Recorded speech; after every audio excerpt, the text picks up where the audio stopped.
InsyaAllah kita mula dengan Ummul Quran Al-Fatihah. A'udzubillahi samil alim minasyaitanir rajim. Bismillahirrahmanirrahim. Alhamdulillahi rabbil alamin arrahmanir rahim maliki yaumiddin iyyaka na'budu wa iyyaka nasta'in ihdinas siratal mustaqim siratal ladzina an'amta 'alaihim ghairil maghdubi 'alaihim waladdallin amin. A'udzubillahi samil alim minasyaitanir rajim. Bismillahirrahmanirrahim. Innal hamdalillah nahmaduhu wa nasta'inuhu wa nastahdihi wa nastaghfiruh wa na'udzu billahi min shururi anfusina wa min sayyiati a'malina. May yahdihillahu fala mudilla lahu wa may yudlil fala hadiya lahu. Ashhadu an la ilaha illallah wahdahu la syarika lahu wa ashhadu anna Muhammadan 'abduhu wa rasuluh. Qala rabbi ishrah li sadri wa yassir li amri wahlul 'uqdatam min lisani yafqahu qawli. Qala subhanaka la ilma lana illa ma 'allamtana innaka antal alimul hakim. Wala haula wala quwwata illa billahil aliyil azim. Assalamualaikum warahmatullahi wabarakatuh. Alhamdulillah. Pertama kita bersyukur kepada Allah diberikan kesempatan pada hari ini untuk sama-sama kita bertemu dalam satu majlis kuliah ataupun perkongsian harian kita yang kita susun. InsyaAllah, Alhamdulillah. Minta maaf semalam kita tidak dapat bersiaran kerana agak ketat jadualnya bersama-sama dengan program penghantaran memo, dan daripada penghantaran memo itu maka kita telah Alhamdulillah dapat menyampaikannya lah. Jadi insyaAllah pada hari ini marilah sama-sama kita rendahkan diri kita dengan kita mulakan dengan kalimah syahadah. Yang kalimah syahadah kita tajdidkan iman kita, mentajdidkan keyakinan kita kepada Allah, dan kita merendahkan diri kita, iaitu nak mentauhidkan Allah, untuk kita nak mengesahkan Allah. Inilah modal kita. Inilah kapital kita untuk kita nak menghadap Allah. Yang mungkin kita tak mampu nak buat amal yang besar, tak mampu nak menjauhkan dosa kita, tak mampu nak baiki diri kita dengan sempurna, tak mampu untuk kita nak melakukan perkara yang besar-besar yang banyak, amal yang hebat-hebat. Jadi yang kita mampu ialah kita mengucap dua kalimah syahadah. Sebagai pengakuan kita ni mentauhidkan Allah, mengesahkan Allah. Kita tidak mahu mensyirikkan Allah. Jadi kita mulakan segala perkara itu dengan syahadah ni, insya-Allah. Dengan kita sama-sama membayangkan pada masa yang sama kita membayangkan bahawa kita ini ingin mendapatkan juga kasih sayang daripada orang-orang yang terdahulu daripada kita. Ikatan kasih sayang itu ikatan sebagai seorang murid, sebagai seorang yang menuntut ilmu, dan seorang yang mendapat hidayah daripada Allah tadi itu.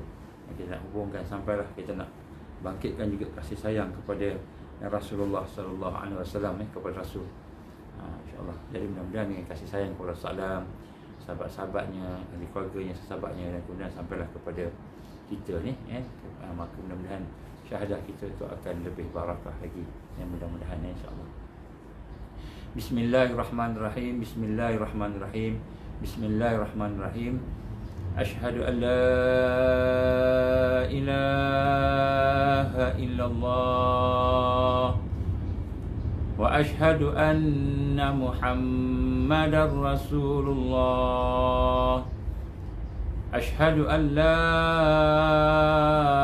ilaha illallah wa asyhadu anna Muhammadar Rasulullah. Asyhadu an la ilaha illallah wa asyhadu anna Muhammadar Rasulullah. Allahumma salli ala sayyidina Muhammad wa ala ali sayyidina Muhammad kama shallaita ala sayyidina Ibrahim wa ala ali sayyidina Ibrahim, wa barik ala sayyidina Muhammad wa ala ali sayyidina Muhammad kama barakta ala sayyidina Ibrahim wa ala ali sayyidina Ibrahim fil alamin innaka Hamidum Majid. Alhamdulillah.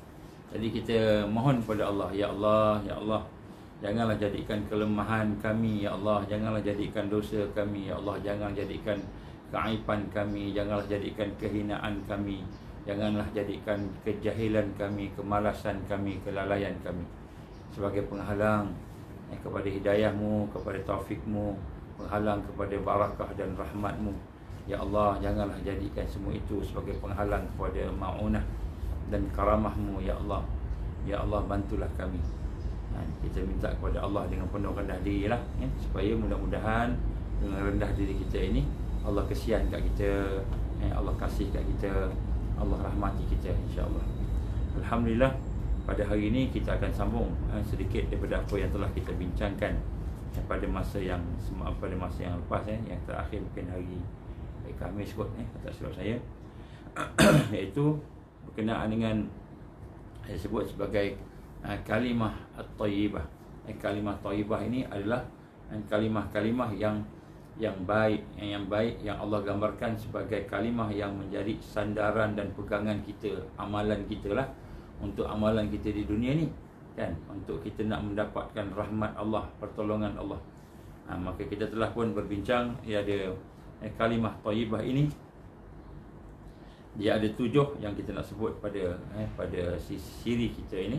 Yang pertama disebut kalimah baqiyah salihah, ataupun baqiyat salihat, iaitu kalimah-kalimah yang kekal, yang baik, yang kekal, iaitu subhanallah walhamdulillah wala ilaha illallah, Allahu akbar.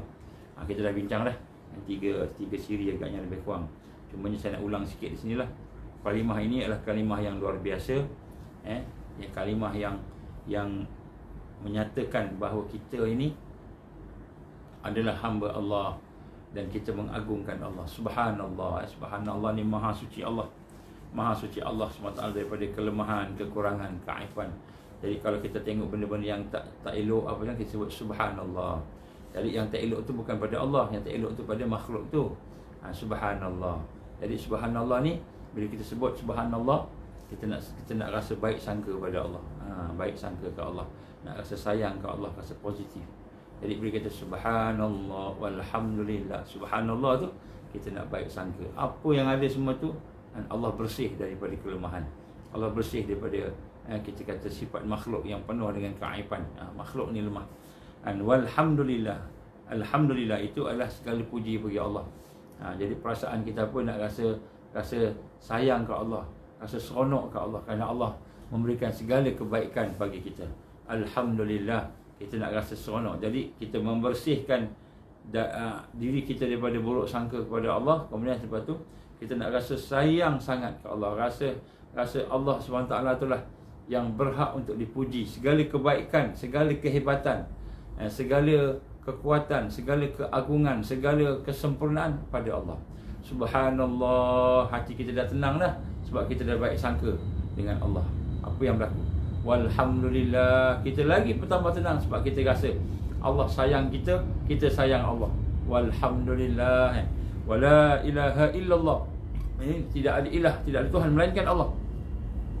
Maka kita pun mentauhidkan Allah dalam hidup kita. Kita tidak menduakan Allah, tidak mensyirikkan Allah. Jadi yang bila kita kata subhanallah, hati kita dah lapang, baik sangka dengan Allah. Kita tak ada rasa buruk. Apa yang berlaku semua baik. Alhamdulillah ala kulli hal. Segala puji pada Allah, segala atas segala sesuatu. Kemudian kita membaca la ilaha illallah wa la ilaha illallah. Maka kita pun nak melihat sesuatu, perbuatan, sifat semua tu, kita nak mengesahkan Allah, mentauhidkan Allah, mengabdikan diri kepada Allah. Allahu Akbar. Ini kalimah apa? Baqiyatus salihat. Kalimah baqiyat salihat, kalimah yang kekal, yang ganjarannya kekal, kebaikan dia kekal, salihat. Jadi bila disebut Allahu Akbar, maka Allah itu maha besar, maha agung. Tidak ada yang lebih besar, lebih agung, lebih hebat daripada Allah. Maka masalah kita jadi kecil, problem kita jadi kecil, sakit kita jadi kecil, kan? Masalah-masalah kita jadi kecil, kan? Kita kata ancaman-ancaman menjadi kecil semua. Penghalang-penghalang menjadi kecil. Dan kita hari ini ada contohnya apa? Kita diuji dengan, akan tak lama lagi ujian yang besar, ialah kita mungkin keluarga singkirkan kita. Sebab kita berpegang dengan satu prinsip Islam, mungkin ada di kalangan keluarga kita yang tak bersama kita, dia berpegang dengan arus. Jadi kita nak pegang dengan prinsip dia berpegang dengan arus. Dia berpegang dengan arus, maknanya apa? Maknanya kan tak samalah kita dengan dia. Maka dia pun boykot kita, dia pun kutuk kita, kawan-kawan kita cakap dengan dia, dengan kita kan, Man kata janganlah buat lagi, janganlah bersama dengan grup-grup ni, grup-grup anti vaksin ni, janganlah bersama dengan grup-grup ni. Contoh dia katalah, dia ingat kita ni anti vaksin. Kita bukan anti vaksin, kita anti kejahilan, kita anti kezaliman, kita anti kebodohan, kita anti segala perkara-perkara yang Allah tak suka, kita anti yang itu. Bukan anti vaksin tu kan. Anti vaksin tu orang-orang yang nak rancang vaksin, nak rancang apa tu, dia tuduh dia orang anti vaksin, padahal bukan anti vaksin. Jadi kawan-kawan kita pun jadi keliru, dia tengok kita ni anti kepada vaksin pula Jadi sebenarnya bukan vaksin tu, tapi keburukan yang ada pada vaksin tu kalau ada lah kan. Kalau tak ada, kita ambil lah, tak ada masalah. Kalau vaksin tu mengikut sunnah, tak ada masalah kan. Kalau vaksin tu satu yang boleh menyembuhkan, tak ada masalah. Tapi bila ada masalah kat dia, tu yang kita tak nak. Macamlah arak kan, macamlah arak, macamlah kita kata benda-benda yang Allah tak suka kan. Jadi mungkin ada kawan-kawan kita akan cakap, janganlah kamu macam ni kan. Bila semalam kita hantar memo tu, ramai yang lebih nampak, lebih tahu kan. Jadi pun kata, janganlah macam ni, aku sayang kat engkau, aku sayang kat engkau, janganlah ikut orang-orang macam ni. Kembalilah ke pangkal jalan. Macam itulah lebih kurang kan. Jadi orang cela kita, orang hina kita, dia pun cari kelemahan kita, macam-macam, kena attack, kena serang, macam-macam lah. Dia serang dan dia attack. Jadi sebab tu tuan-tuan dan puan mata Allah Ta'ala, kita nak kena bila sebut Allahu Akbar, Subhanallah, Walhamdulillah, Wala ilaha illallah, Allahu Akbar, Wallahu Akbar. Bila sebut Allahu Akbar tu, kita nak rasa Allah yang Maha Besar. Selagi kita bersama Allah, selagi kita bersama prinsip-prinsip yang Allah SWT gariskan pada kita, maka yang lain kecil. Yang lain kecil. Kalau kita nak ikut kehendak manusia ni, memang manusia ni tidak akan ada, tidak akan puas hati segala-galanya. Jadi kita tengok satu je, iaitu Allah. Jadi apabila kita membaca kalimah Subhanallah, Walhamdulillah, Wala ilaha illallah, Wallahu Akbar, Subhanallah, Walhamdulillah, Wala ilaha illallah, Wallahu Akbar, ikutlah. Nak berlagu lagu tak berlagu, kita pulang kat kita, itu ikut kita lah, jiwa kita kan. Jadi kita baca macam itu, maka kita nak baca dengan perasaan yang cukup seronok, senang. Sepatutnya lah senang. Satu, kita baik sangka dengan Allah, apa yang Allah bagi kita baik sangka. Yang kedua, kita puji Allah, kita rasa Allah sayang kat kita, kita pun sayang kat Allah. Kemudian lepas tu kita la ilaha illallah pula, kita nak mengabdikan diri kepada Allah, mengesahkan Allah, sebab kita tahu dialah yang maha agung kan. Lepas tu Allahu Akbar, Allahu Akbar kan. Yang lain semua kecil, yang lain semua saghir kan, kecil. Yang Allah saja yang akbar, yang besar, yang agung. Jadi kita, hati kita, dan sebab tu bila sebut Subhanallah, Alhamdulillah, Wala ilaha illallah, Allahu Akbar, lama-lama sehingga akhirnya akan lahir satu perasaan. Apa perasaan? Bila kita dah mula menyebut nama Allah, menyebut Subhanallah, Alhamdulillah, Wala ilaha illallah, Akbar, Subhanallah, Alhamdulillah, Wala ilaha illallah, Allahu Akbar, dan maka akan timbul satu perasaan. Apa perasaan dia? Perasaannya ialah kita rasa sayang kat Allah, seronok nak dekat Allah, kita seronok nak berzikir lagi. Rasa seronok nak berzikir. Hari ni dah baca Subhanallah, Alhamdulillah, Wala ilaha illallah 100 kali, besok nak baca lagi, malam nak baca lagi, seronok. Seronok kerana kita berzikir dengan ketenangan, dengan kekuatan, dengan perasaan kita. Ini disebut baqiyatus salihat. Kalimah-kalimah yang baik, yang kekal. Jadi nak kena rasa macam itulah. Rasa macam itu. Jadi kita dah bincanglah tentang tajuk tu. Kemudian kita pergi kepada yang kedua, yang disebut kalimah hauqalah. Hauqalah itu la haula wala quwwata illa billah. La haula wala quwwata illa billah.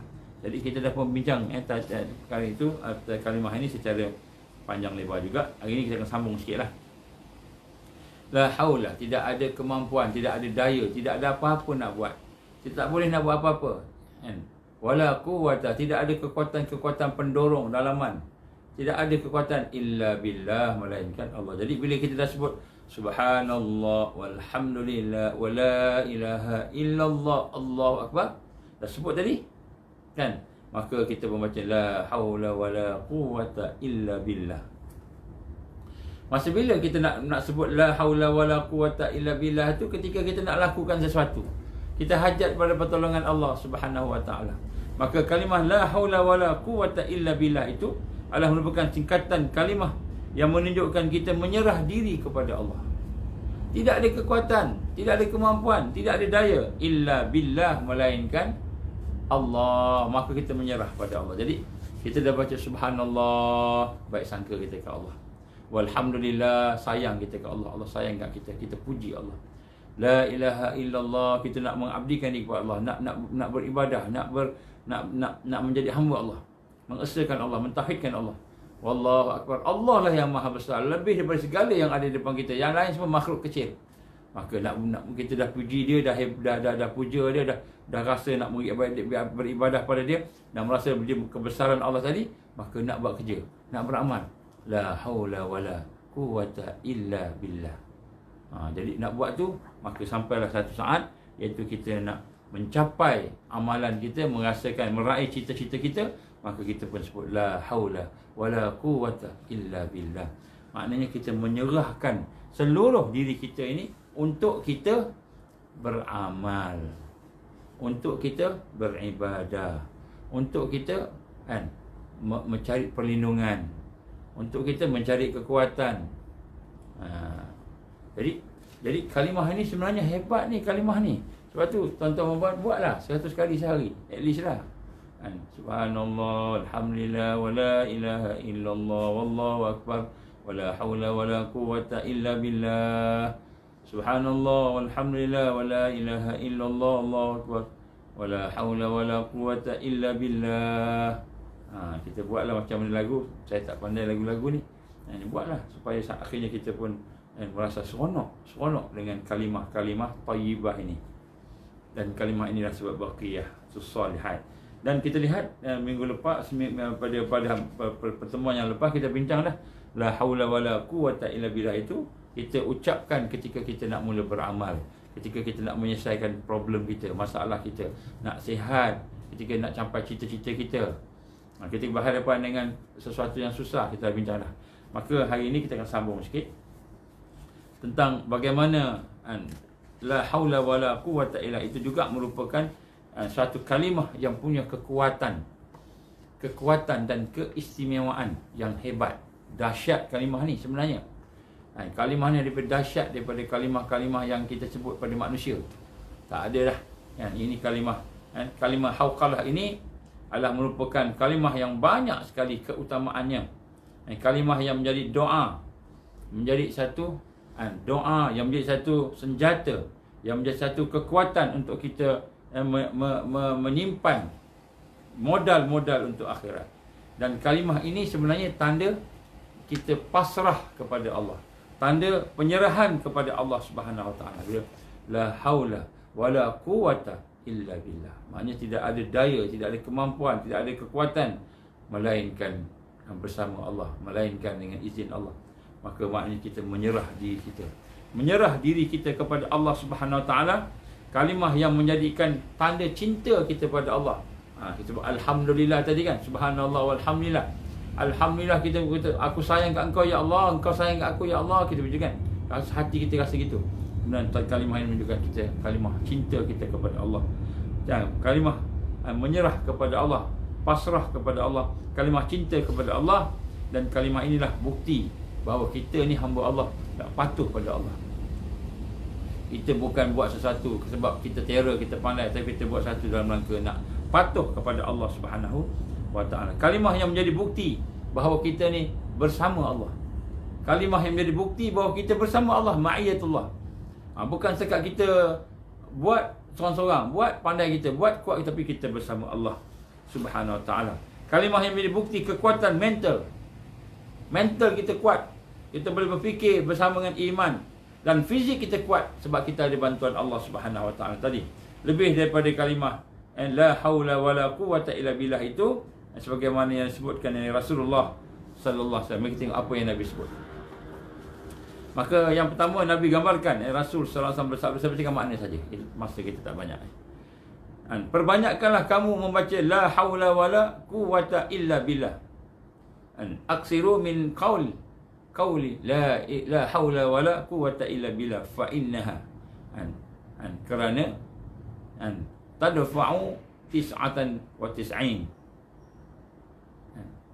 Kerana dia boleh menolak dia boleh menolak 99 baban minad-darri.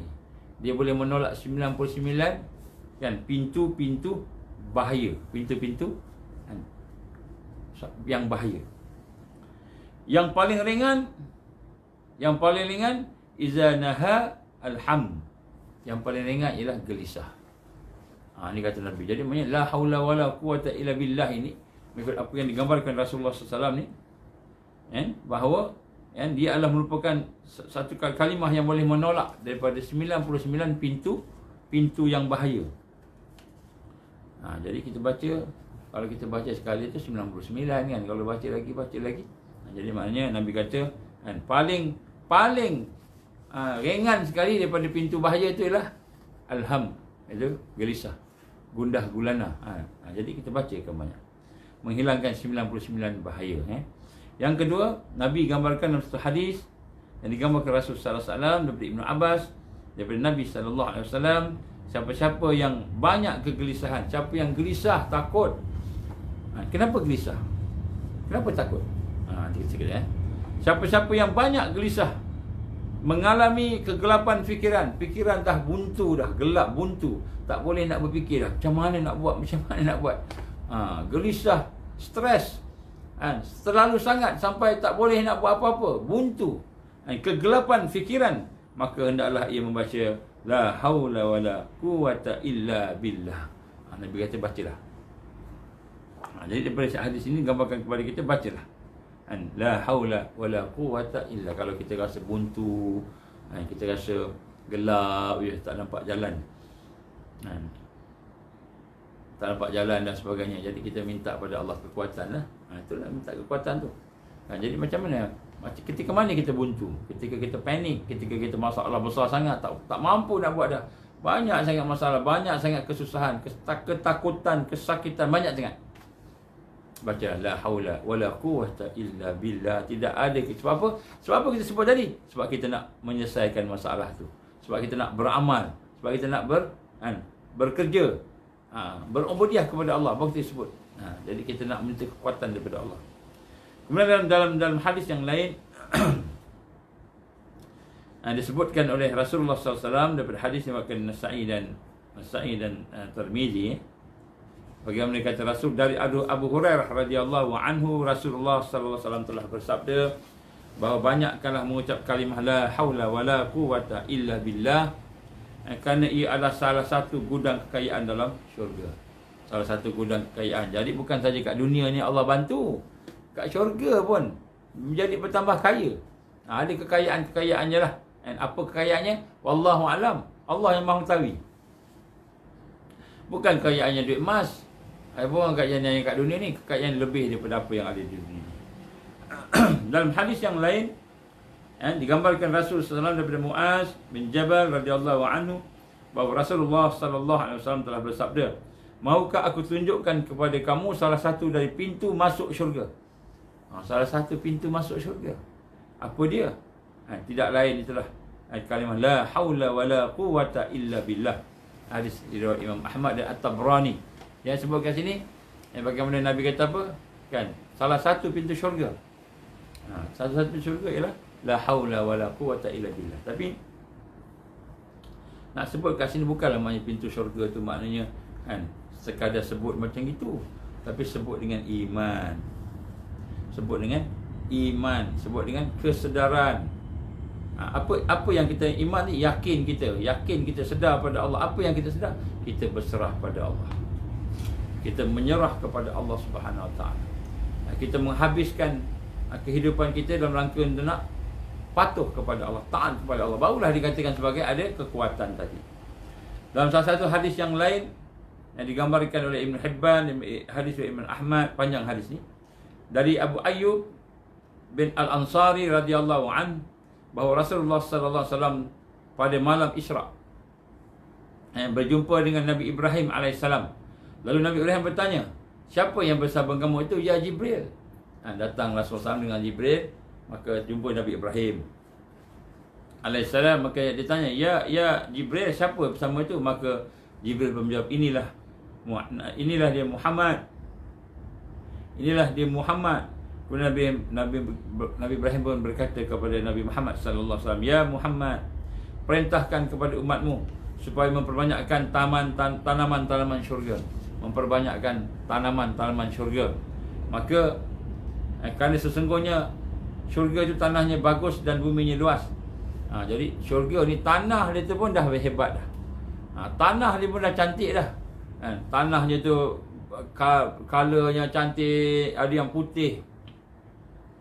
Setengah tanah syurga tu putih je, putih. Kan, hebat. Bersih kan. Setengah-setengahnya berwarna-warni dengan beliannya, dengan apa, berwarna-warni, batu kerikilnya kan. Setengahnya ada macam-macam lah. Cantik tanah syurga ni. Bukan saja cantik, wangi. Wangi, cantik kan, hebat lah. Maka kata Nabi Ibrahim alaihissalam, ajarlah kepada umat kamu, atau perintah kepada umat kamu supaya memperbanyakkan tanaman syurga. Kerana sesungguhnya syurga itu tanahnya bagus dan buminya luas. Maka Nabi sallallahu alaihi wasallam Muhammad bertanya, wahai Ibrahim, apakah tanaman syurga itu? Apa tanaman syurga itu? Maka dia jawab oleh Ibrahim alaihissalam, la haula wala quwwata illa billah. Hadis riwayat Imam Ahmad dan Ibn Hibban.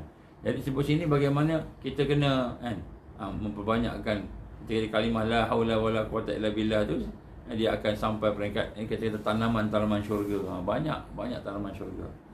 Kalimatnya langsung dari Arash, daripada Abu Hurairah radhiyallahu anhu bahawa Rasulullah sallallahu alaihi wasallam telah bersabda, maukah kamu semua aku tunjukkan pada kalimah yang ada di bawah singgasana Allah yang Maha Pemurah, yang merupakan gudang kekayaan syurga, iaitu kamu mengucapkan la haula wala quwwata illa billah. Hadis riwayat Imam Hakim. Di sini sebut bahawa kalimah-kalimah yang digambarkan sebagai daripada Arash, kalimah yang malaikat gunakan, kan malaikat guna untuk nak angkat Arash tu kan. Jadi ini yang digambarkan kalimah-kalimah yang demikian insya-Allah. Kemudian dalam hadis yang lain, Nabi sallallahu alaihi wasallam telah bersabda dari Uqbah bin Amir radhiyallahu anhu berkata, Rasulullah sallallahu alaihi wasallam bersabda, siapa-siapa yang diberikan nikmat Allah, siapa yang Allah bagi nikmat, sesuatu yang baik, yang disuka, yang dia tunggu-tunggu, nikmat, kemudian mengendaki agar nikmat itu tetap kekal, dan dia nak nikmat itu kekal, maka hendaklah dia membanyakkan baca la haula wala quwwata illa billah.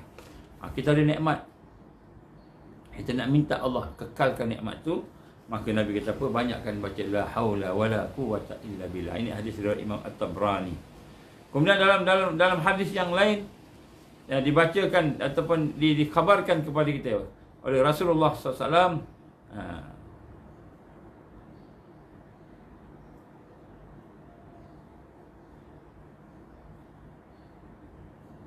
ini dia tak sebut hadis, tak sebut hadis, tapi perkataan mungkin Allah alam, tak pasti hadis atau tidak.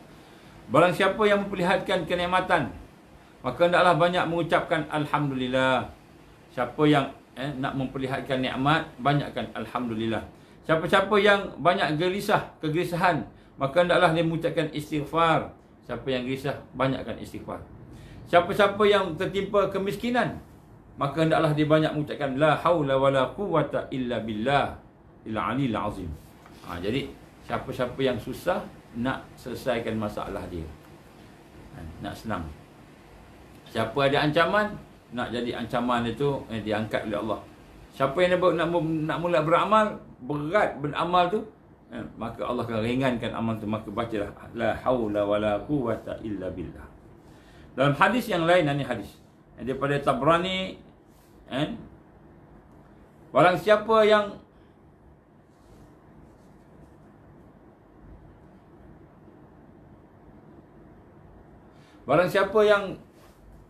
dia guna perkataan ni, apa maksud dia ni? Barang siapa yang rezekinya sikit, sikit, rezekinya sikit lah, rezeki tak banyak lah, maknanya susah, susah lah, maka hendaklah dia mengucapkan la haula wala quwata illa billah. Dan barang siapa yang bertamu kepada satu kaum, maka hendaklah dia tidak berpuasa kecuali diizinkan kepada mereka. Jadi digambarkan dalam hadis ni kan, siapa yang dia punya rezekinya susah sikit itu, macam ucapkan la haula wala quwata illa billah. Dia hadis kemudian sambung lain ialah siapa yang bertamu, kita pergi ke rumah orang yang bertamu pada satu kaum, maka hendaklah dia tidak berpuasa kecuali diizinkan oleh mereka. Jadi orang tu bagi makan kat kita kan, bagi makan kat kita kan, maka kita makanlah, kecuali kita minta izin, saya ni hari ni berpuasa, boleh tak saya tak makan. Maka orang tu kata tak apa, itulah. Kemudian dalam satu hadis yang lain diriwayatkan Imam Ahmad, tidak ada seorang muslim pun, tidak ada seorang muslim pun, kata Rasul sallallahu alaihi wasallam, yang keluar daripada rumahnya untuk mengadakan perjalanan. Kita keluar daripada rumah nak berjalan, nak musafir ataupun nak berjalan keluar lah. Kemudian kita keluar, dia mengucapkan amantu billah. Dia mengucapkan faqala hina amantu billah, i'tasamtu billah, tawakkaltu 'ala Allah, la haula wala quwwata illa billah. Dia baca doa amantu billah. Kan? I'tisamtu billah, tawakkaltu 'ala Allah, la haula wala quwwata illa billah, kecuali dia akan mendapat rezeki yang baik dan dihindarkan daripada keburukan. Jadi kita mengucapkan amantu billah. Amantu billah ni kita mohon keamanan daripada Allah. Dan kita menggunakan ikatan daripada Allah. Kita bertawakal kepada Allah. Kemudian kita juga la haula wala quwwata illa billah, maka Allah akan bagi rezeki. Jadi bila kita keluar daripada rumah, kita bacalah, bacalah la haula wala quwwata illa billah, maka dia akan diberikan oleh Allah rezeki dan dihindarkan daripada keburukan. Jadi jadikan amalan la haula wala quwwata illa billah, jadikan amalan ya.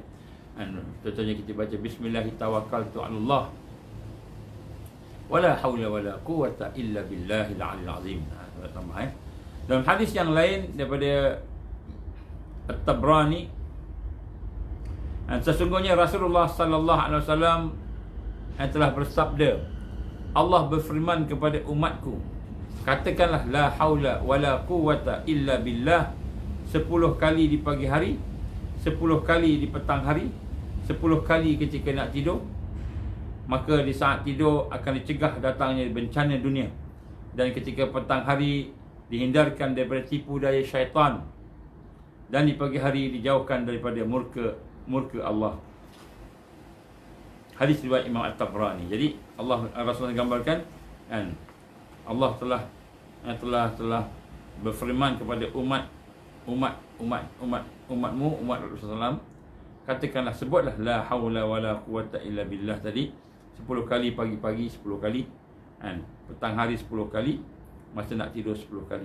Maka Allah akan halang daripada bencana-bencana dunia pada petang hari itu, dihalang juga daripada tipu daya syaitan. Jadi maknanya kalimah ni satu kalimah yang besar, yang hebat, yang kita nak kena jadikan sebagai amalan.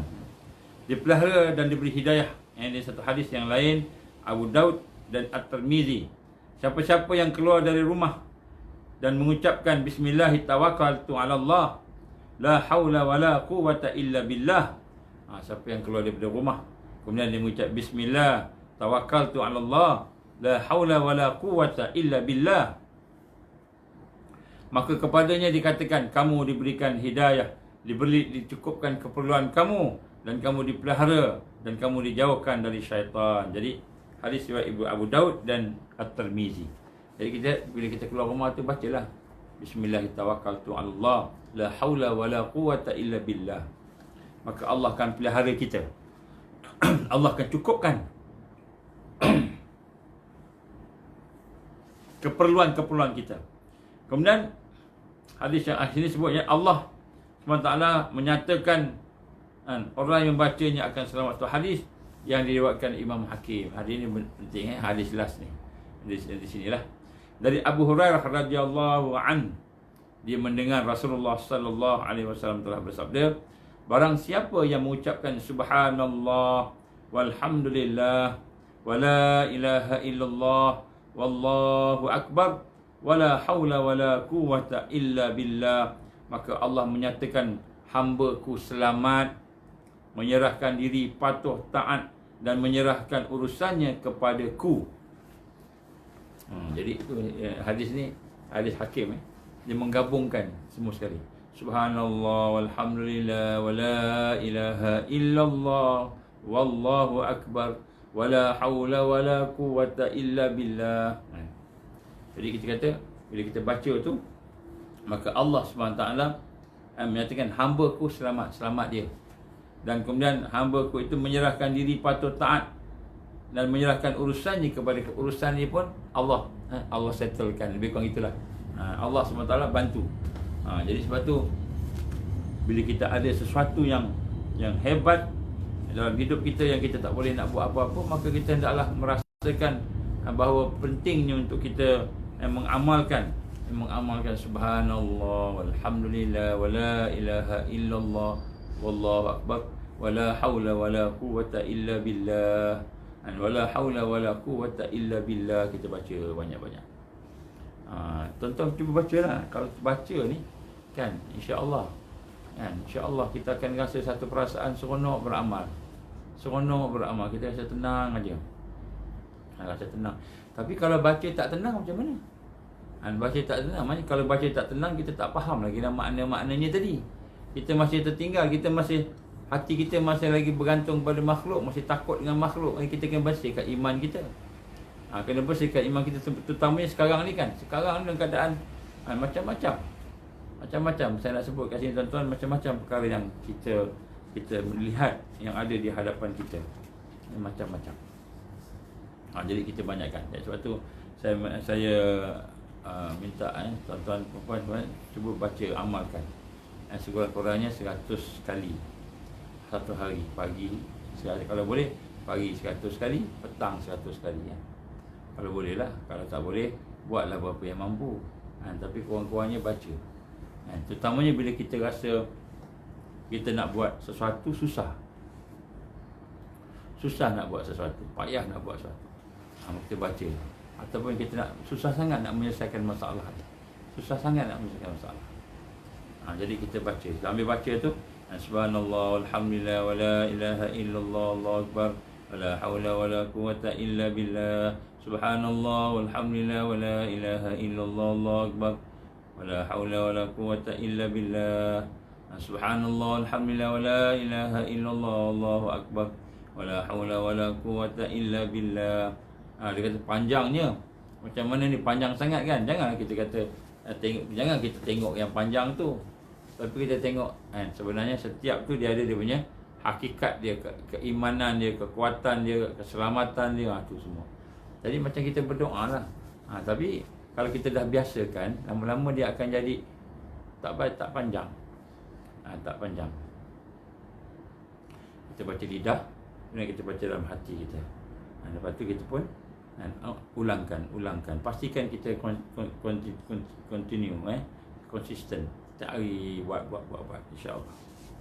Baik, kita ada masa sikit lagi ni. Saya ingin menyambung berkenaan dengan satu lagi kalimah thayyibah.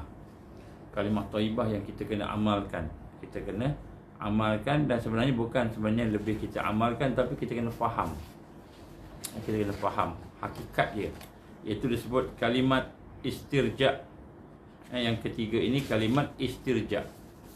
Apakah maksud kalimat istirja ini?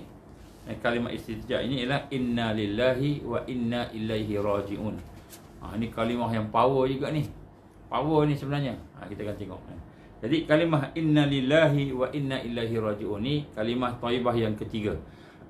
Iaitu disebut sebagai kalimah istirja. Maknanya sesungguhnya kami adalah milik Allah. Inna lillah. Kami ini milik Allah. Kami ini milik Allah. Wa inna ilaihi raji'un. Dan sesungguhnya kami semua akan kembali kepada Allah Subhanahu Wa Taala. Jadi siapa yang membaca kalimah istirja ini, dia akan mendapat keselamatan, keuntungan, kebahagiaan, kesempurnaan dalam hidup dia. Dan apa maksud istirja ini? Istirja ni maknanya kita kembalikan. Kita mengembalikan mengembalikannya. Itu maksud kalimat ini. Dan kalimat ini diucapkan apabila kita berhadapan dengan musibah. Jadi musibah banyak tak di akhir zaman? Banyak. Banyak akhir zaman ni musibah. Jadi kita mengucapkan kalimah ini apabila kita mengalami hal-hal yang tidak menyenangkan. Tidak menyenangkan. Bila kita dapat satu benda tu tidak menyenangkan, satu benda tu kemalangan, satu benda tu kematian, satu benda tu ada masalah kesakitan, masalah keuangan, masalah apa saja, benda yang kita tidak suka, musibah, maka kita pun mengucapkan kalimat istirja ini, iaitu maksudnya kita mengembalikan. Dan maksud mengembalikan ini adalah kita mengembalikan semua kejadian-kejadian, musibah-musibah yang kita hadapi itu kepada Allah dengan kita menyerahkannya. Kita menyerahkan seluruhnya milik Allah. Maka Allah sebagai pemilik tunggal, kita terima dengan penuh redha dan ikhlas. Jadi kalimat istirja ni, kekuatan dia ialah bila ada sesuatu yang kita tak suka, yang kita musibah pada kita, sebenarnya kita nampak musibah, tapi mungkin dia bukan musibah. Mungkin dia nikmat. Nikmat juga. Sebab tiada sesuatu pun yang Allah bagi melainkan ada kebaikan. Mesti ada hikmah. Jadi sebenarnya nikmat, tapi kita nampak musibah. Sebab tu kita nak menyerah. Maksud mengembalikan ni, maknanya kita menyerahkan semua tu kepada Allah. Terpulanglah Allah. Allah nak bagi aku apa? Nak bagi aku susah, nak bagi aku kematian, nak bagi aku kepayahan, nak bagi aku sesuatu yang aku tak, yang kita tak suka, bencana. Kita terserah pada Engkau, ya Allah. Itu hak Engkau, hak Engkau. Yang penting aku sabar, redha, ikhlas. Sabar, redha, ikhlas. Jadi jadi setiap perkara yang berlaku pada kita yang musibah ni, sebenarnya dia nak meningkatkan kesabaran kita, keredaan kita dan ikhlas kita. Itu antara yang penting. Kerana kita yakin, kerana kita yakin, bila kita sebut tu innalillahi wa inna ilaihi raji'un, kenapa kita rasa kita boleh sabar, redha dan ikhlas? Kerana kita yakin bahawa apa yang terjadi itu, itulah yang terbaik. Itulah yang terbaik mengikut Allah. Mengikut Allah, menurut Allah. Maknanya kita nampak tak baik, kita nampak macam musibah, kita nampak macam satu yang tak elok, tapi di sisi Allah itu elok. Sebab tu Allah bagi kat kita. Dan Allah tak akan menganiaya kita. Allah tidak akan menganiaya kita. Kita tengok banyak kalimah-kalimah kufur hari ini. Kalimah kufur apa? Kenapalah aku, ya Allah, Kau jadikan miskin. Kenapalah aku, ya Allah, Kau jadikan cacat. Kenapa? Itu kalimah kufur. Kalimah yang menutup nikmat yang Allah bagi. Kalimah yang menutup kebijaksanaan Allah, keagungan Allah, pengetahuan Allah, kebaikan Ar-Rahman Ar-Rahim, menutup. Jadi apabila kita mengucap kalimah istirja ini, kita menyerahkan diri kita. Kita terima, kerana itulah yang terbaik di sisi Allah. Jadi Allah bagi kita tak elok tu, bukan tak elok sebenarnya. Elok. Kita je rasa tak elok. Kita rasa tak elok. Contohnya kan, kita kata nak makan ubat pahit. Ubat pahit, kata contohlah makan ubat pahit. Kita rasa tak elok, tapi sebenarnya elok. Kita kena makan lah. Allah dah izin itu sebagai satu daripada penyembuh kepada penyakit tadi, maka kita makan. Ataupun kita kena accident, kita nampak tak baik, sakit badan kita, tulang kita patah sebagainya, nampak macam harta kita binasa, tapi di sisi Allah tu baik. Kenapa baik? Mungkin ada dosa kita yang menyebabkan kita akan diazab oleh Allah. Sampai bila-bila. Bila Allah bagi kita musibah, kita sabar, redha, kita mengikhlaskan lagi ubudiah pada Allah, maka ketika itu kita akan jadi diampunkan oleh Allah dosa kita. Jadi sebenarnya itulah yang terbaik. Jadi sebab itulah Allah Subhanahu Wa Taala tidak akan pernah berkehendakkan keburukan kepada hamba-Nya. Allah tidak akan pernah berdendam, nak balas dendam ke, macam kita dengki ke, macam kita nak sifat nak buat jahat. Tak ada. Allah tidak akan. Ini Ar-Rahman Ar-Rahim. Allah tidak akan buat sesuatu yang buruk pada hamba-Nya. Tidak akan. Walaupun orang kafir. Walaupun orang kafir. Allah Ar-Rahman Ar-Rahim, dia tidak akan buat keburukan kepada mereka. Maknanya Allah bagi pilihan lah. Kan? Dia bagi kebaikan, dia bagi keburukan, supaya apa? Orang tu boleh sedar bahawa ini adalah kuasa Allah. Allah bagi kita susah. Allah bagi kita sakit. Apa yang kita nak kena rasa? Yang pertama sekali, susah, sakit itu kita tak nak. Maka bila tak nak, baru kita rasa bahawa aku ni sebenarnya hamba Allah. Aku tak nak sakit, tapi Allah bagi sakit. Maksudnya aku ni hamba Allah. Aku bukan Tuhan. Aku bukan kuat. Aku bukan hebat. Aku ni hamba Allah. Kan? Paling kurang kita nak rasa, Allah nak sedarkan kita. Paling kurang lah. Tapi sebenarnya banyak lagi. Jadi bila kita ditimpa musibah, maka kita yakin Allah tidak akan memberikan sesuatu yang buruk kepada hamba-Nya. Walaupun kepada orang kafir. Orang duduk kafir, duduk buat macam-macam. Macam-macam dia buat pada Allah. Dia mensyirikkan Allah. Dia buat jahat jenayah, tapi Allah masih lagi bagi makan tak? Bagi makan kat dia. Allah bagi minum, bagi udara. Allah bagi umur panjang. Setengah-setengah penjenayah umur panjang sampai 95 tahun, 100 tahun. Umurnya panjang. Kenapa? Sebab Allah bagi kebaikan, peluang kepada dia untuk bertaubat. Yang paling kuat sekali, perkara yang paling, orang yang paling kuat, makhluk yang paling kuat sekali, sehingga mendapat laknat Allah kerana dia bermaksiat di depan Allah dalam keadaan dia tahu, dia sedar, itu iblis. Maka iblis yang kata melanggar perintah Allah ni, aba wastakbar, dia sombong, dia tak mau ikut perintah Allah. Allah murka kan? Allah murka. Dia tahu, dia kenal Allah. Bukan tak kenal Allah, tapi dia lawan juga Allah kan? Maka dia minta ke Allah, ya Allah, berikan aku tempoh untuk hidup sampailah kiamat, sampai habis tempoh. Maka Allah bagi kepada iblis ni tempoh supaya dia boleh hidup sampailah hari kiamat, nak hari terakhir di dunia ni, habis dia hidup. Kenapa Allah bagi dia tempoh tu? Kerana Allah baik. Allah maha baik. Allah maha pemurah, maha penyayang. Padahal dia dah langgar perintah Allah. Allah laknat pun dia, jadi kafir dah dia. Tapi Allah bagi kebaikan. Kenapa bagi tempoh? Supaya dia boleh berfikir, dia boleh merasa, supaya dia boleh bertaubat kepada Allah. Bertaubat kepada Allah. Tapi apa yang berlaku? Allah maha mengetahui, dia tak akan taubat. Jadi Allah tidak akan menzalimi hamba-Nya. Allah telah mengharamkan dirinya untuk menzalimi makhluknya. Ini Allah firman.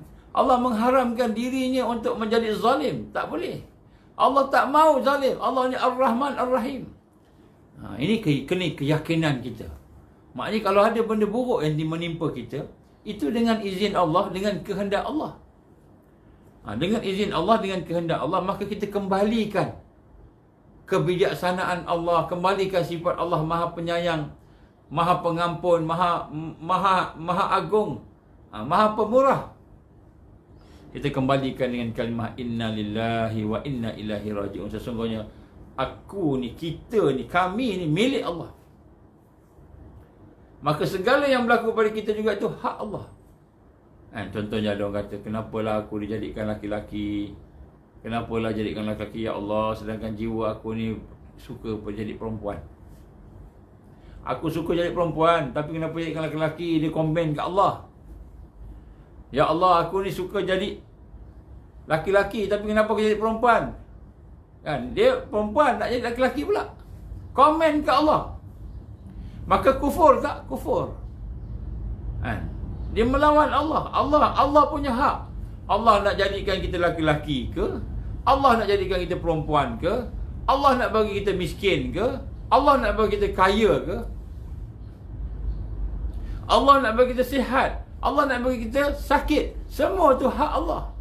Sebab Allah pemilik kita. Lillahi ma fis samawati wa ma fil ard. Kepunyaan Allah segala apa yang ada di langit, segala apa yang ada di bumi.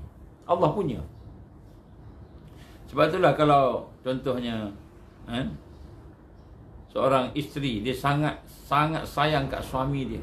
Sampai dia kata seolah-olah suami tu milik dia. Apa maksud milik dia? Bila suami dia nak kahwin lain, dia tak bagi. Contohlah. Kenapa nak kahwin lain?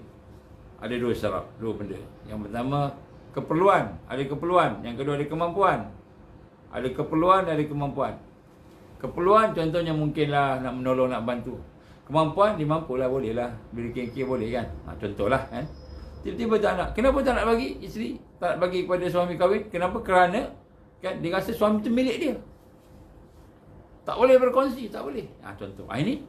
Ini satu perasaan yang salah, tak betul. Suami pula rasa isteri tu milik dia. Isteri, anak tu milik dia, sampai dia boleh buat apa saja pada isteri dan anak dia. Buat kejam, buat zalim. Boleh buat apa saja, boleh pukul, boleh apa. Tak boleh. Tak boleh. Isteri itu milik Allah. Amanah diamanahkan kepada suami. Suami milik Allah, diamanahkan juga kepada isteri. Anak milik Allah, diamanahkan kepada ibu dan bapa dia. Milik Allah, semua milik Allah. Kenapa saya sentuh benda ni, tuan-tuan? Bukanlah sebab apa nak sebut pasal poligami ke, bukan. Nak sebut sini, ini perasaan yang ada dalam hati kita ni. Bukan kata kita nak tengok, saya nak suruh dia, bukan. Nak sebut sini, kita nak kena melihat hakikat suami, laki-laki.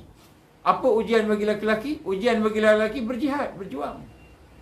Nak duduk di atas jalan Allah ni, berjuang ni, nak ke depan ni. Nak berhadapan dengan bahaya, berhadapan kesusahan, berhadapan dengan celaan, orang cela. Macam-macam. Ni ujian dia, nak berjihad. Maka susah nak berjihad laki-laki ni, malas nak berjihad. Perempuan pula, ujian dia, suami dia. Suami itu ujian.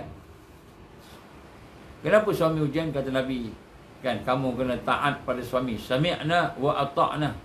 Selagi suami tidak mengajak dan membawa kamu kepada maksiat, kepada kemungkaran, kena taat pada suami. Ini ujian. Allah uji. Allah uji. Dan di sinilah perkara-perkara yang perlu kita sama-sama faham akan perkara-perkara ini. Dan insya-Allah bila kita faham akan perkara itu, maka kita nampak kita nak kembalikan segalanya kepada istirja, inna lillahi wa inna ilaihi rajiun. Begitu juga dengan kesihatan kita. Kita ingat kesihatan ni milik kita. Saya sihat, saya doktor perubatan, saya doktor homeopati, saya makan ubat, makan suplemen, semua saya makan. Jaga makan, jaga minum. Kita ingat kesihatan tu kita punya. Bila hilang kesihatan, hilang kesakitan, kita sakit, kita rasa, susahnya susah. Padahal sihat tu Allah punya. Harta pun Allah punya juga. Kita ingat harta tu kita punya. Bila terbakar, menangis macam gila kita. Kena buang kerja, gila kita. Kita ingat kerja tu kita punya. Kita ingat kerja tu kita punya. Kita ingat harta tu kita punya. Jadi sebab itulah, apabila Allah uji dengan perkara-perkara demikian, maka kita tertewas. Jadi insyaAllah. Jadi kalimah istirja' ni kalimah yang membina kekuatan. Nanti kita akan tengok. Dia dahsyat kalimah ni. Tapi kita kena faham lah. Maka kalimat istirja' ini disebut dalam Al-Quran, dalam surah Al-Baqarah ayat 156. Inna lillahi wa inna ilaihi raji'un. Sesungguhnya kami milik Allah dan kepada Allah lah akan kita kembali. Dan kita melihat makna-makna dia sikit. Makna sikit. Inna lillah. Apa maksud inna lillah? Inna lillah ni kami adalah milik Allah. Kami hamba milik Allah. Kami dan seluruh yang ada pada kami milik Allah. Semua yang ada pada kami milik Allah. Tak ada satu pun melainkan semua milik Allah. Baju ni kita pakai, kita ingat kita punya. Allah punya. Kan? Janggut yang ada kat kita ni, telinga yang ada, semua Allah punya. Jadi kami dan seluruh apa yang ada pada kami milik Allah. Dan kami, seluruh anggota tubuh kami, harta kami milik Allah. Kami, suami, isteri, anak, cucu dan keluarga milik Allah. Milik Allah. Itu maksud inna lillah. Sesungguhnya kami milik Allah. Ini bukan kami, bukan cakap aja. Tak, kita nak rasa kita ni milik Allah. Satu perasaan dalam hati kita, satu keyakinan, satu keimanan.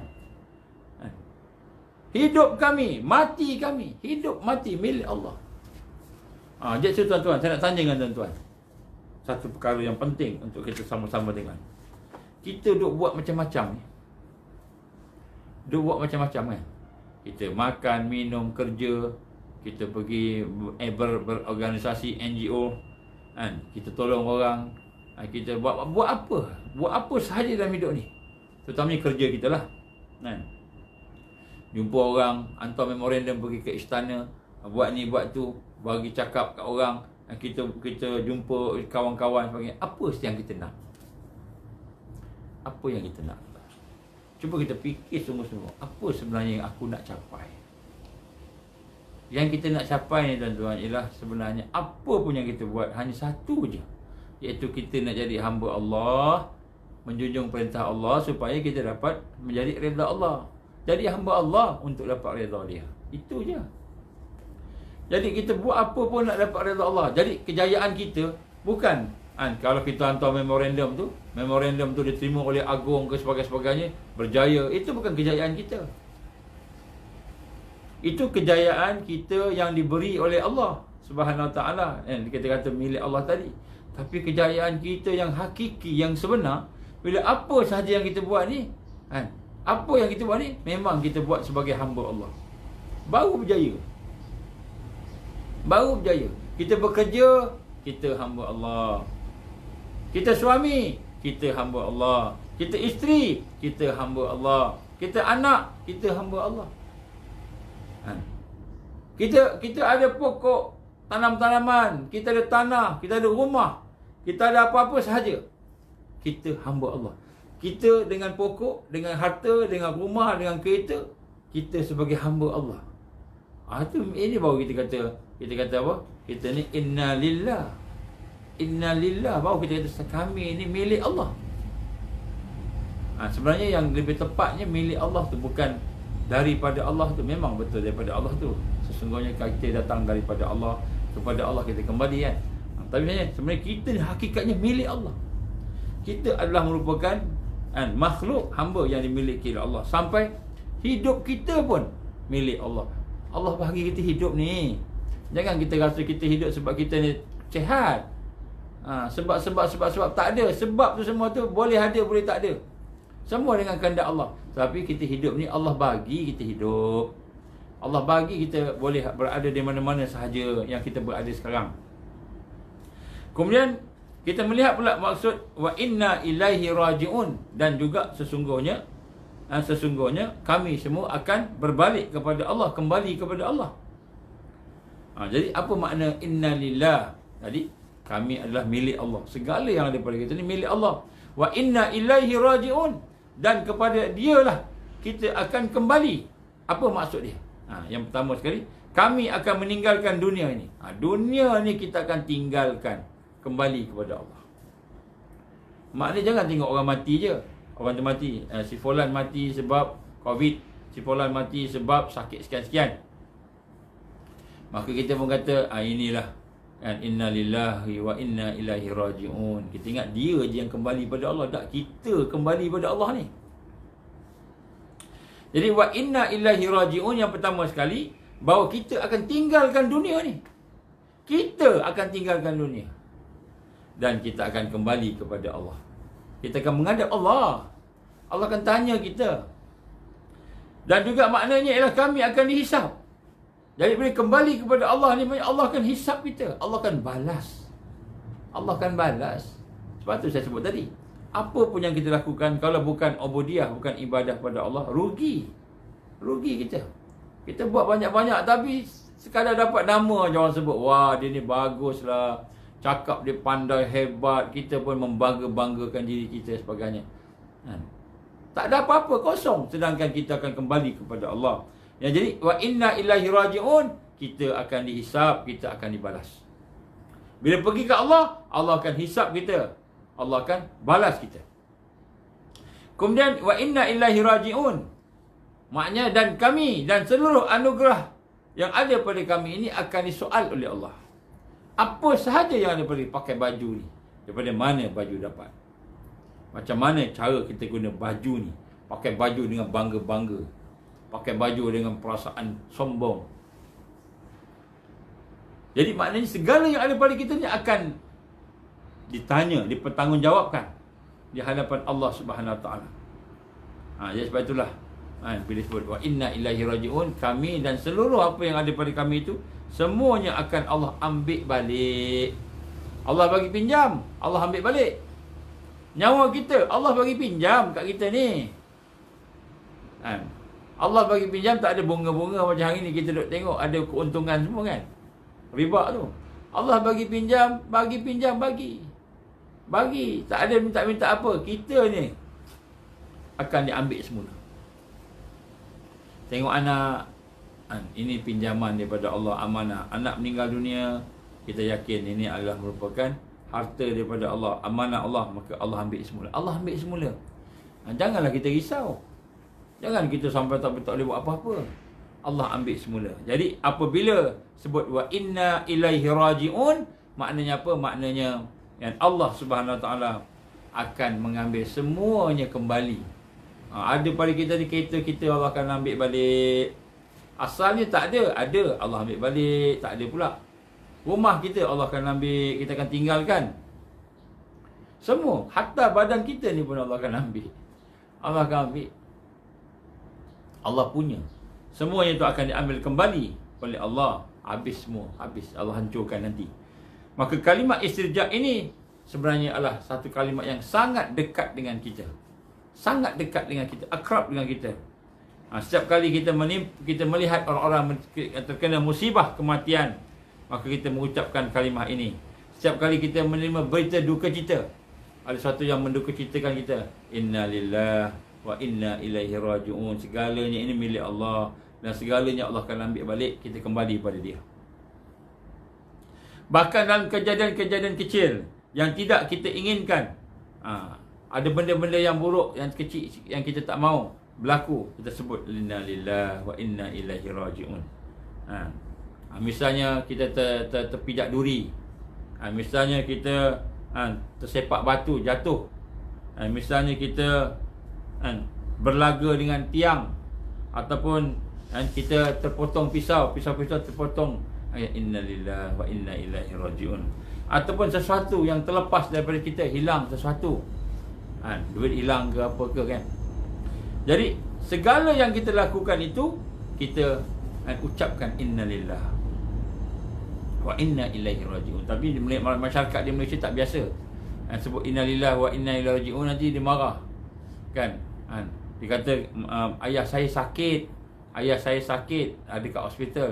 Kita pun kata innalillahi wa inna ilaihi raji'un. Dia kata, oi kau ni buat apa ni? Macam nak mendoakan kematian ayah dia pula kan. Apa dia cakap je, orang Malaysia tak biasa lagi. Tapi sebenarnya semua musibah, semua perkara yang berlaku kecil dan besar, sebut innalillahi wa inna ilaihi raji'un. Itu satu kalimah yang akrab dengan kita. Sebab kita akan berhadapan dengan pelbagai perkara yang mungkin kita kata musibah di akhir zaman. Akhir zaman kita akan berdepan dengan musibah-musibah itu. Maka kita pun sebut. Maka kalimah inilah sebenarnya termasuk kalimah thayyibah. Kalimah yang baik, yang amat dianjurkan ketika saat kita mengalami saat-saat yang tidak menyenangkan, ketika kita berhadapan dengan masa-masa yang tidak menyenangkan. Kita dianjurkan untuk membaca ini sebagai doa. Doa dan sehabis kita kehilangan sesuatu yang kita cintai, sesuatu yang amat berharga, maka inilah perkara-perkara yang akan membina kekuatan yang sangat dalam. InsyaAllah kita akan sambung pada esok. InsyaAllah kita akan melihat bagaimana kalimah istirja ini akan membangkitkan kesabaran kepada kita, akan membangkitkan kekuatan kepada kita. Jadi kalimah istirja ni satu kalimah kekuatan sebenarnya. Dia senjata juga, senjata. Kalau kita tak faham, kita biasa je lah kan? Tapi kalau kita faham, dia senjata kepada kita. Jadi insyaAllah kita akan bincang esok, kita akan sambung bagaimana kalimah ini akan membawa kepada kekuatan untuk kita sabar. Macam mana dia boleh menjadikan kita sabar, kita boleh menjadi orang yang lebih kuat daripada segala-galanya. Malahan Allah SWT akan memberikan sesuatu yang luar biasa, yang istimewa. Apakah dia? Perkara istimewa yang Allah akan bagi kepada orang yang mengucapkan kalimah inna lillahi wa inna ilaihi raji'un. Bila kita ucap kalimah tu, akan ada hadiah daripada Allah. Hadiah yang luar biasa, hadiah ni. Hadiah luar biasa. Jadi apa hadiah tu? InsyaAllah kita akan bincang besok. Kalau sempat kita bincang besok. Mudah-mudahan Allah ampunkan dosa kita, berikan kekuatan kepada kita. Mudah-mudahan Allah berikan kepada kita satu perasaan gembira selalu. Gembira, kenapa gembira? Sebab apa yang berlaku ni semua dengan kehendak Allah. Semua yang berlaku ni dengan izin Allah, dengan kuasa Allah. Dan Allah pula Maha Penyayang, Maha Pengasih, Maha Pemurah. Allah tidak akan zalim, tidak akan zalim kita. Maka kenapa kita nak rasa susah hati kat Allah, ataupun susah hati kat benda yang berlaku kat kita kan? Jadi insya-Allah bila kita faham hakikat kalimah thayyibah ni, kita ada satu yang kita pegang. Bila berlaku satu, tiba-tiba anak kita mati kena COVID, kita boleh sebut inna lillahi wa inna ilaihi raji'un. Hati kita tenang, sabar, kuat. Ataupun kita kena penyakit, kita kena COVID, kita kena apa sahajalah sakit, susah, sakit bertahun-tahun, berpuluh tahun contohnya, kita inna lillahi wa inna ilaihi raji'un akan menjadikan kita kuat. Macam mana kita nak jadikan kalimah ini sebagai kalimah yang membawa kepada kekuatan, kesabaran? Macam mana dengan kalimah ni? Allah janji siapa yang mengucap kalimah ni, dia akan dapat sesuatu, hadiah istimewa, hadiahnya insya-Allah. Kita akan bincang besok. Saya bagi trailer sikit lah, trailer sikit untuk besok punya kan, supaya kita datang. InsyaAllah kita akan bincang kalimah thayyibah yang ketiga, iaitu kalimah istirja, kalimah inna lillahi wa inna ilaihi raji'un. Inilah akan merawat kesakitan kita, merawat rasa putus asa, merawat kegelisahan kita, merawat segala bentuk kita kata tekanan-tekanan. Ini akan merawat, semua akan merawat. Ini semua kekuatan ni. Ini lebih hebat daripada 5G. 5G mengkalah ni. 5G mengkalah. Kalau kita boleh faham kalimah-kalimah ni, kalimah ni akan menghalang signal 5G masuk rumah kita. Wah, hebat ni. Hebat. Sebab Allah bagi kita sesuatu yang hebat. Al-Islamu ya'lu wala yu'la alaih. Islam tu tinggi, tidak ada yang lebih tinggi daripada Islam, masya-Allah. Sebab kalimah-kalimah ni lah kalimah kebersamaan dengan Allah, kalimah doa, kalimah perlindungan, kalimah keselamatan, kalimah ketenangan, keamanan. Ini semua kalimah-kalimah thayyibah. Kalau kita mengamalkan kalimah-kalimah ini, mana kita dah bersama Allah, dekat dengan Allah, maka Allah akan menganugerah kepada kita hadiah-hadiah yang luar biasa. InsyaAllah kita sambung besok. Apa benda hadiahnya tu? Lebih baik daripada hadiah menang apa nama dia panggil, kereta sebiji, rumah sebiji, tanah 100 ekar ke, menang. Itu tak boleh lawan kalimah thayyibah. InsyaAllah. So be happy and don't worry, be happy. Be happy, don't worry. Be happy kan? Bukan happy biasa, happy bersama Allah, iman kepada Allah. Auzubillahi samil alim minasyaitonir rajim. Bismillahirrahmanirrahim. Alhamdulillahirabbil alamin, wassalatu wassalamu ala asyrafil anbiya'i wal mursalin wa ala alihi washabbihi ajma'in. Allahumma innaka ta'lamu anna hadhihi alqulub qad istamat ala mahabbatik wa ala ta'atik wa ala jihad fi sabilik. Allahumma inna nas'aluka lisanan ratiban bi dzikrik wa qalban maf'uman bi syukrik wa badanan hayyinan layyinan bi ta'atik. Allahumma inna nas'aluka imanan kamilah wa nas'aluka qalban khashi'a wa nas'aluka 'ilman nafi'a wa nas'aluka yaqinan sadiqa wa nas'aluka dinan qayyima wa nas'aluka 'afatan min kulli baliyah wa nas'aluka tamamul ghina 'anil nas wa hablana haqiqatal iman hatta la nakhaf wa la narju ghairak wa la na'budu syai'an siwak waj'al yadaka mabsutatan 'alaina wa 'ala ahlina wa auladina wa man ma'ana bi rahmatik wa la takilna ila anfusina tarfata 'ain wa la qala min zalika ya ni'mal mujib. Rabbana atimim lana nurana waghfir lana innaka 'ala kulli syai'in qadir. Rabbana la tuzigh qulubana ba'da idh hadaytana wa hab lana min ladunka rahmah innaka antal wahhab. Allahumma inna na'udzubika min 'adzabi jahannam. Allahumma inna na'udzubika min 'adzabil qabr. Allahumma inna na'udzubika min fitnatil mahya wal mamat. Allahumma inna na'udzubika min fitnatil masiihid dajjal. Allahumma inna na'udzubika minal ma'sam wal maghram. Rabbana atmim lana nurana waghfir lana innaka 'ala kulli syai'in qadir. Rabbana la tuzigh qulubana ba'da idh hadaytana wa hab lana min ladunka rahmah innaka antal wahhab. Rabbana atina fid dunya hasanah wa fil akhirati hasanah wa qina azaban nar. Wa sallallahu alaihi wasallam Muhammad wa ala alihi wa sahbihi wa baraka wa sallam. Subhana rabbika rabbil izzati amma yasifun. Wassalamu ala mursalin walhamdulillahi rabbil alamin. Kalau ada kesempatan mungkin malam ni kita ada al-syiaran insya-Allah Cuba tunggulah ya kalau ada kesempatan insya-Allah. Wabillahi taufiq wal hidayah. Assalamualaikum warahmatullahi wabarakatuh.